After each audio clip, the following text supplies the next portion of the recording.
no, the media can enter every single house without invitation.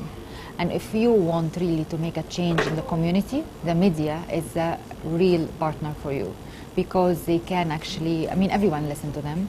They hear what they say, and they can actually deliver all the messages to everyone and reach most of the people in minimum time.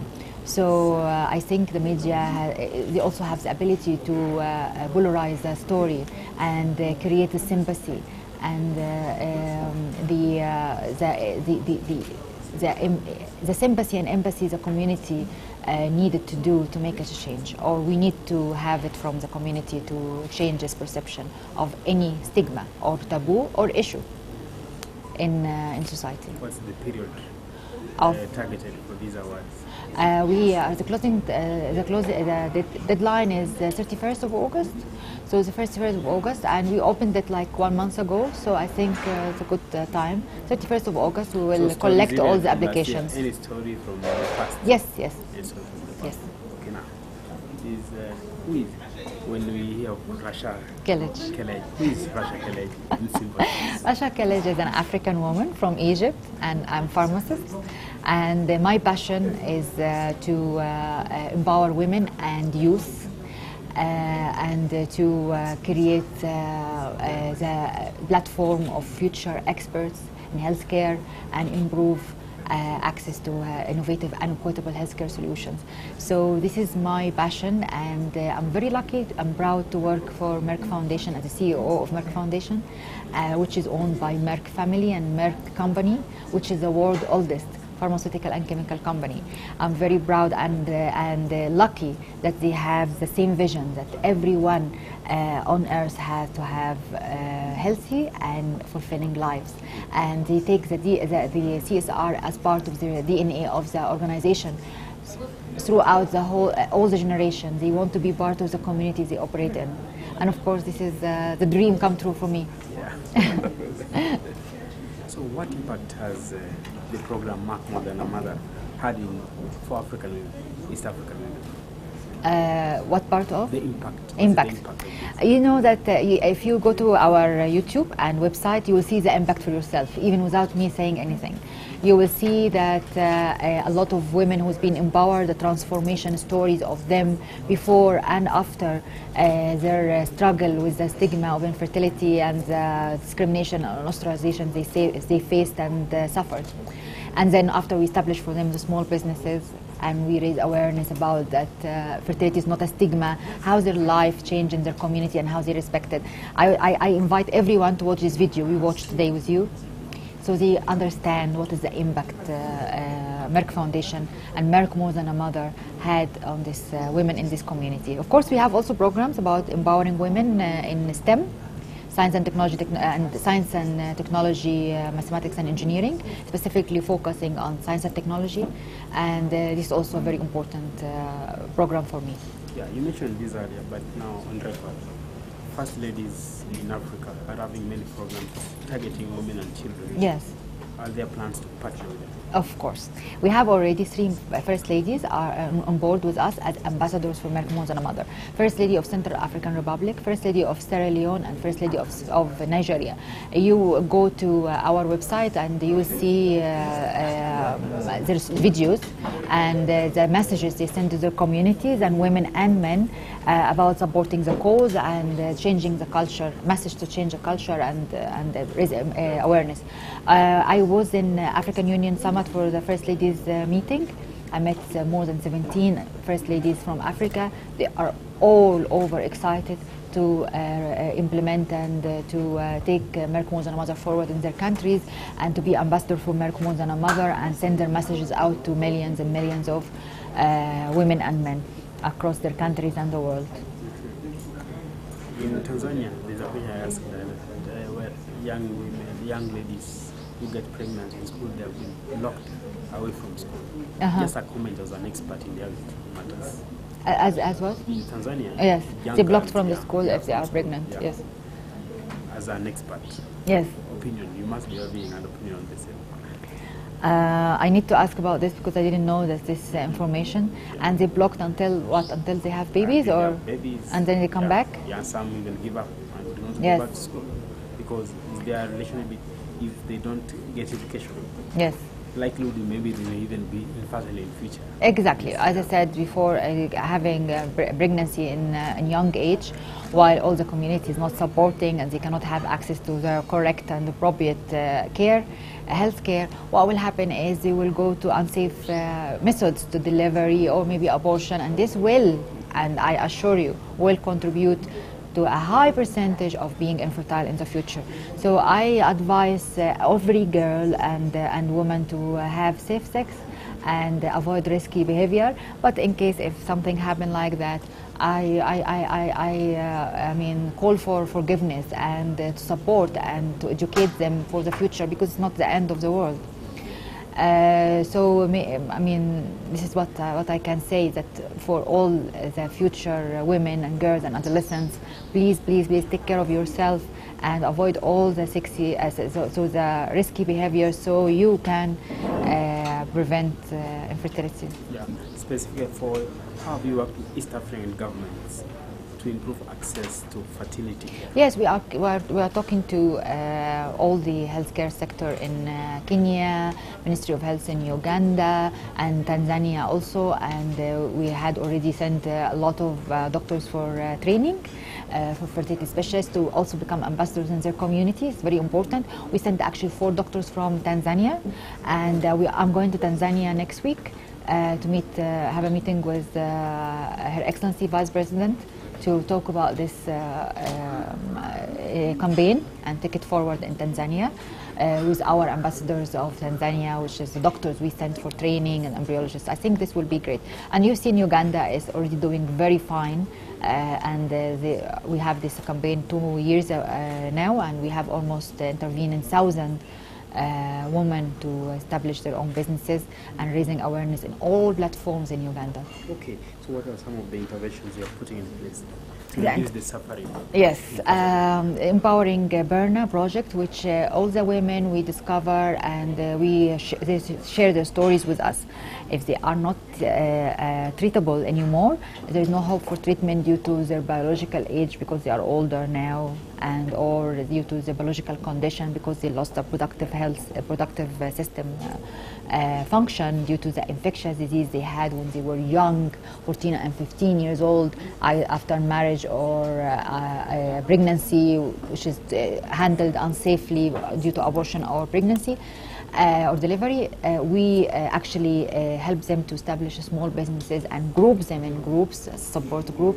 So we can have, like, for example, we had chicken farms, we have cow farms, restaurants, catering businesses, oil businesses, many other things, not only in East Africa, also in Nigeria, in Ghana, in Ethiopia, in Liberia, in Sierra Leone, in Cote d'Ivoire, to many countries, and we're still expanding to other countries. As I said, when we met the first ladies of Africa, they are wonderful ladies, and they want to help us to get into the countries and start to help these women, the future couples, by raising awareness about prevention, management, and male infertility, and also the women who has no hope anymore to get treated. As I said, we cannot leave them behind.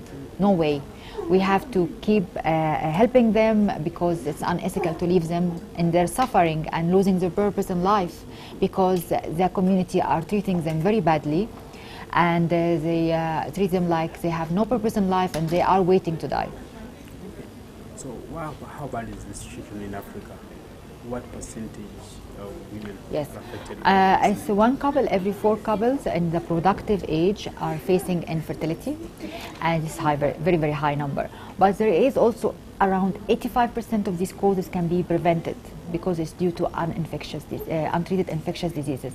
Infectious diseases which resulted from STDs, or unsafe abortion, unsafe delivery, or genital mutation, or child marriage. All the things we are advocating against every single day, the complication of these things can be infertility. So prevention is very important. So if people know that, they will always have regular checkups, they avoid all this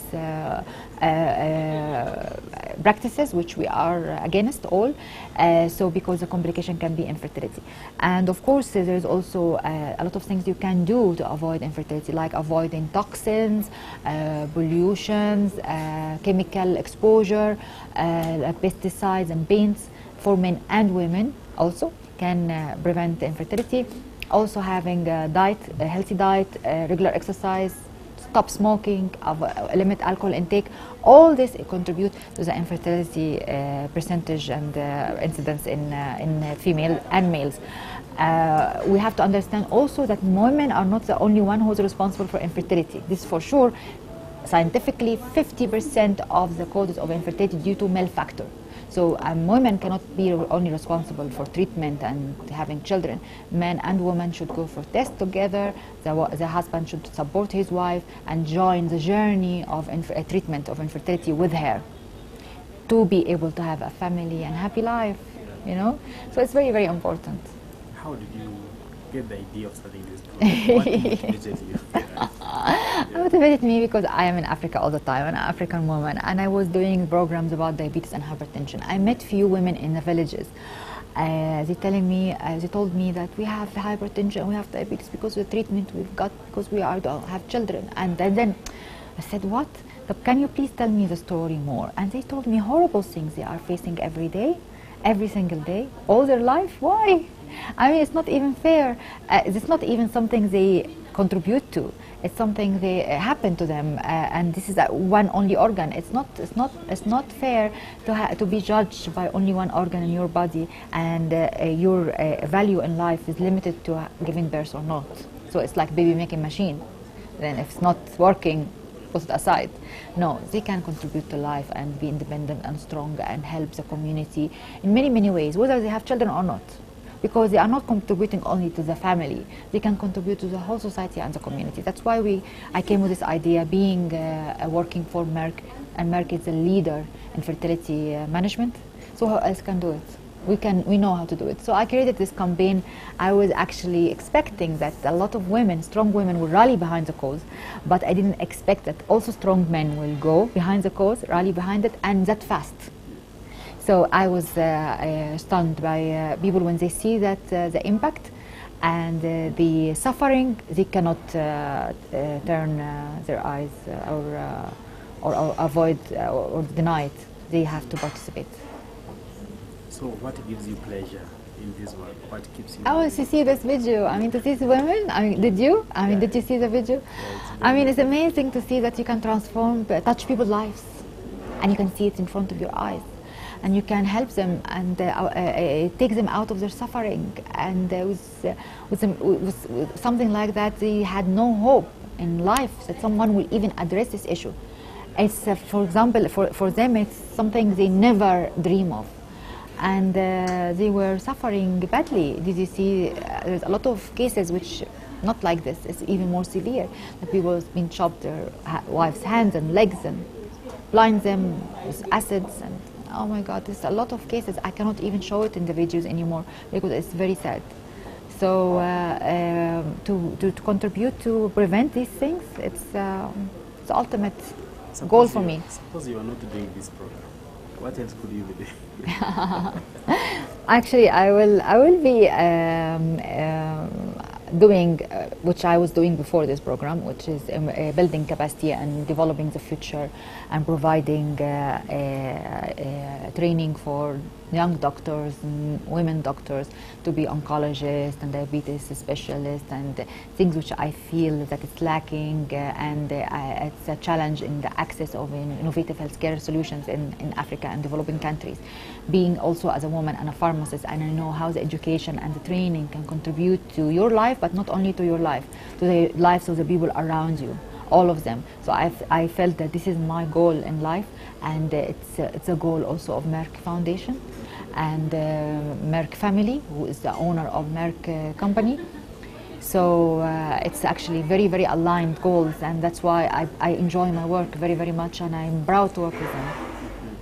Being a pharmacist, the major problem in Africa is access to cheap, affordable drugs. Yes. What could you say should be done to ensure that we have access even people who are suffering from HIV, access to drugs, affordable drugs?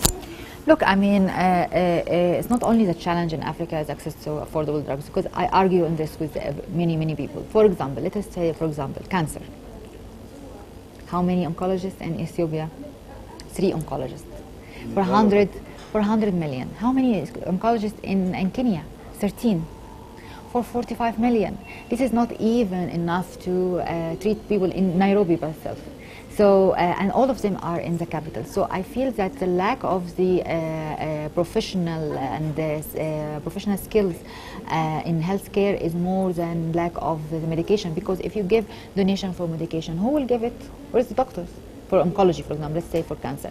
If you give equipment and centers, who will run it? So you have also to develop these things. So I with Merck endorsement and Merck Foundation support, as the CEO of Merck Foundation, we decided that we are going to focus on building capacity and developing these professional skills to be able to provide something really valuable. And it's not easy to do to provide. Increasing the limited number of the doctor and specialists, especially in cancer, diabetes, and hypertension, and fertility. So every foundation and every organization should start focus on one goal. You cannot do every single thing. So if you focus on your goal and successfully and consistently with persistence, you will achieve something you will be proud of, and you will contribute with significant numbers. But if you do everything vaguely and just scratch the surface, it will not add value to anyone. What motto, what code do you live by?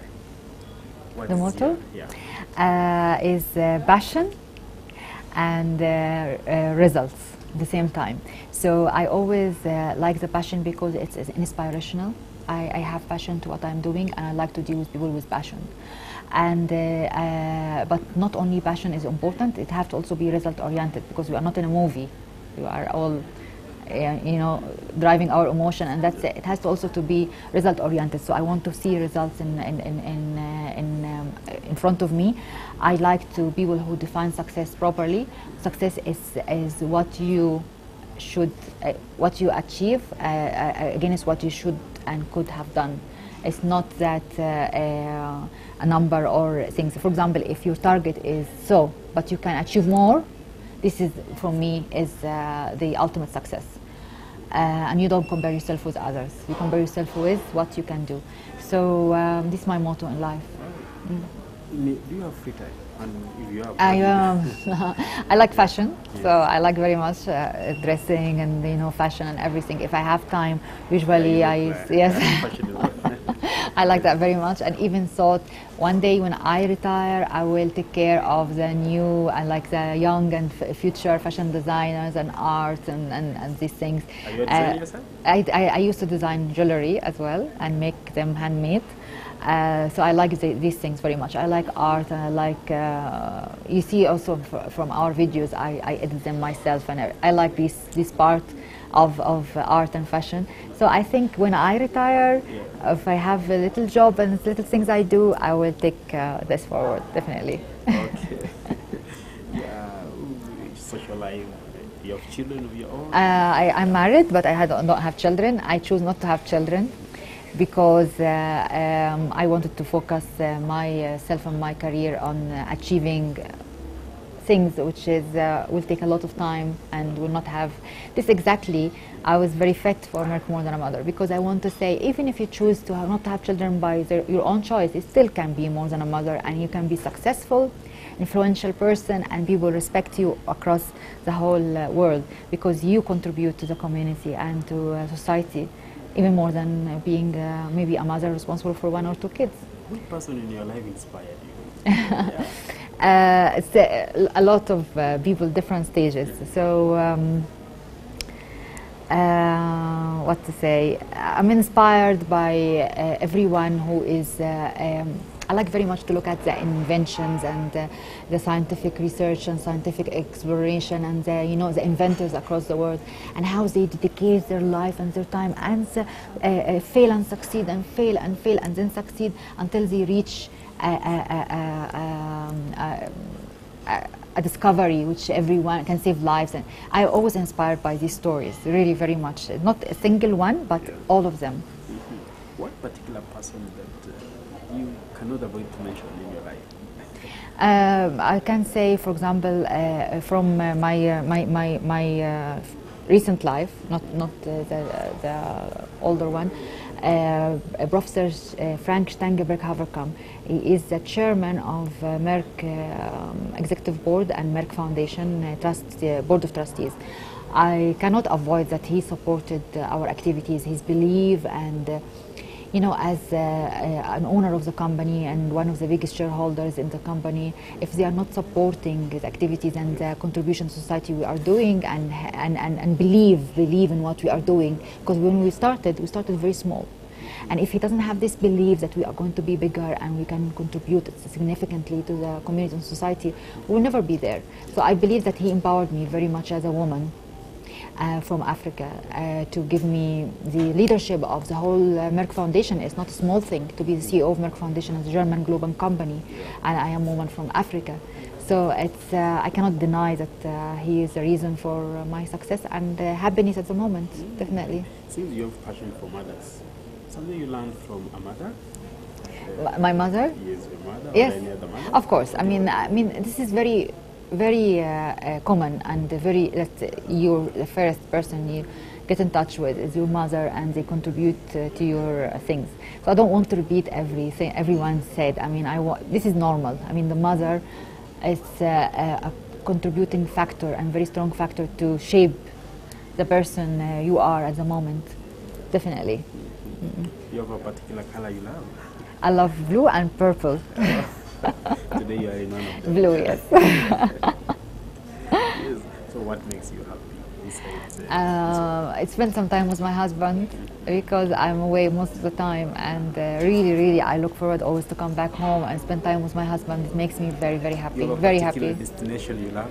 Italy and Spain. Italy and Spain. And outside Africa. In Africa, Kenya and Uganda. In Kenya specifically? Kenya, I've never been outside Nairobi. But I like Nairobi. Naivasha. Yes, Beautiful. yes, I need to see these places. But the Kenya and Uganda I like to be there. When you started the Merck program, how was it taken? Did you imagine it could be this big? As I told you, when I start Merck, More Than a Mother specifically, I was expecting that I will have the attention and a lot of strong women will rally behind the cause, but this might take me 5 to 10 years. I never expect that it will have this impact that fast. Within 6 months and 1 year, I have all these strong women and men rallying behind the cause, and this thing. I think this is God.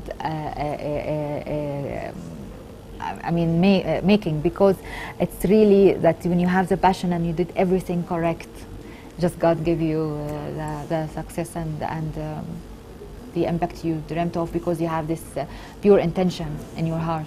Any challenges so far?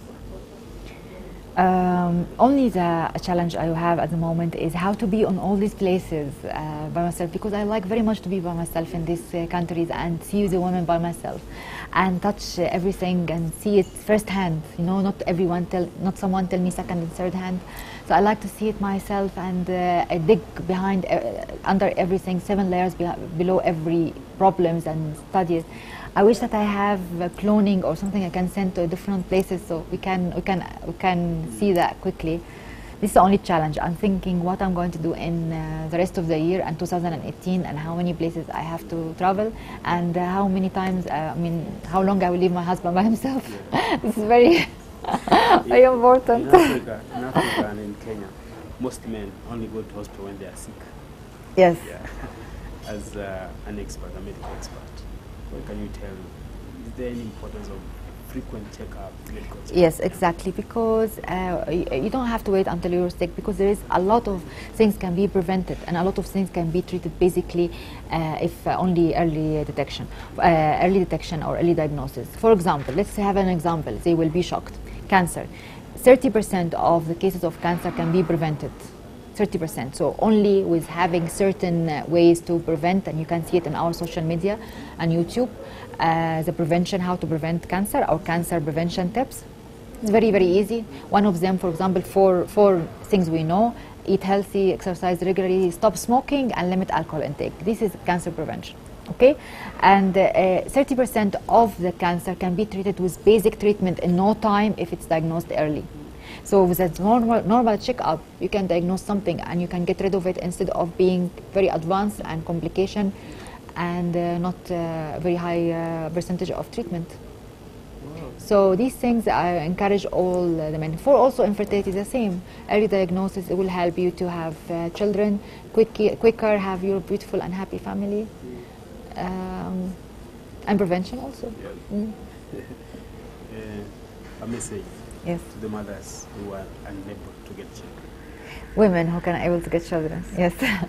So women who cannot have children, you're still strong and beautiful, and you are more than mothers. You can contribute to society, community. You can have a great value to everyone around you, whether you have children or not. You can also help other society and community, not only your family. So be strong and self-confidence. Don't let anyone abuse you or discriminate you because you don't have children. Stand up for yourself and be a role model for other women and advise them to how to prevent infertility and how to have a happy, balanced life. I encourage the young men to go with their wives to have checkup and treated. This is the only way to have a happy family life and stop and change this culture completely. Yes, thank you. Thank you.